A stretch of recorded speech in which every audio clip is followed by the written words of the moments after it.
الأمطار نعمة عظيمة من بها الخالق عز وجل على معظم هذه الأرض، منها بلادنا اليمن الحبيب. وهنا في محافظة إب مديرية ذي السفال، وتحديدا عزلتي شوائط والأشراف، تهطل الأمطار بغزارة وتتدفق السيول، مما يسبب المشاكل والمعاناة لسكانها. هيا نتعرف سويا على هذه المعاناة من خلال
طلعت الجبل قل اللي محبوبي، طلعت الجبل قل اللي محبوبي. يلا الله يفتح عليك، ما تقدرش توصل منه.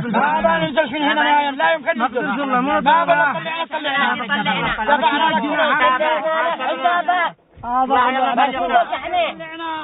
ما احناش نازلين. انتبه.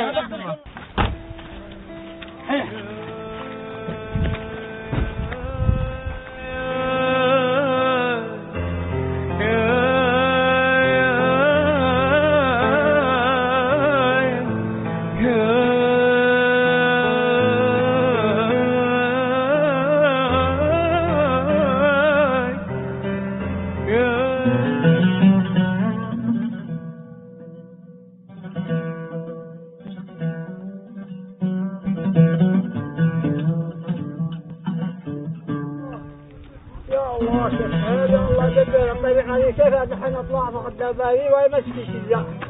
طريق صعب، طريق مشقة، يا الله، طريق مشقة، يا الله، يا الله.